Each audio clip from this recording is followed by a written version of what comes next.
Sa business kasi highs and lows yan eh. Maraming highs, maraming lows. And most of the time, maraming lows. Pagka yung business, when the business is really doing good, madali pag maraming customer, madali pag maraming gagawin, madali pag maraming taas na kalangguin, madali pag malakas yung benta. Pero the hard part is pagka wala kang benta, pagka business not doing good, the business on the verge of collapsing, of going bankrupt, yun ang pinakamahirap na part.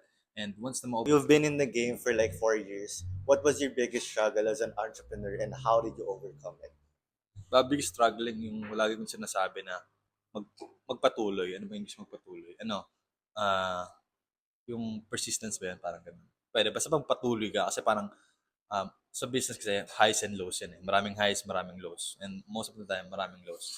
Pagka yung business, when the business is really doing good, madali pag maraming customer, madali pag maraming gagawin, madali pag maraming taas na kalangguin, madali pag malakas yung benta. Pero the hard part is pagka wala kang benta, pagka business not doing good, the business on the verge of collapsing, of going bankrupt, yun ang pinakamahirap na part.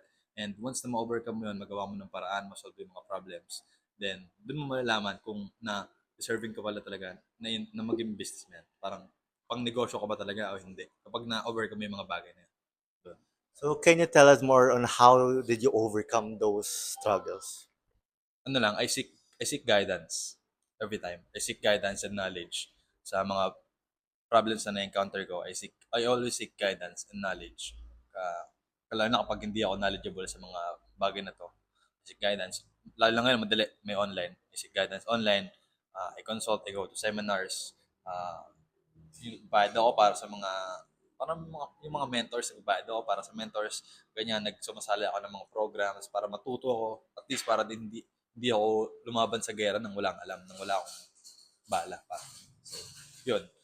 Na-overcome ko siya through always seeking guidance and making myself ready at all time. Can you tell us more about the day in the life of a founder of Annecy and what separates you from other entrepreneurs? Siguro tulog lang talaga yung pahinga ko. I would say that. Tulog lang yung pahinga.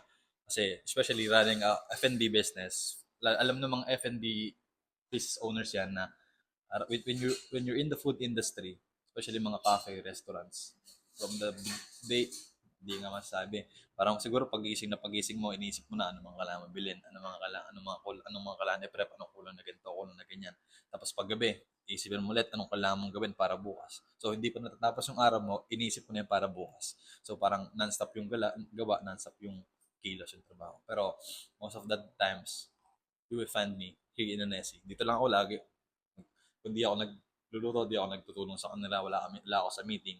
Nag-edit ako, making my working my online presence, parang inaasikaso ko. So basically, ang araw ko is full of work, non-stop work. And I find happiness in that. Parang weird pero saya ako work. Parang ganyan. Kahit di na ako, minsan dumating sa point dati na wala na akong ligo. Pero safe lang, trabaho pa rin.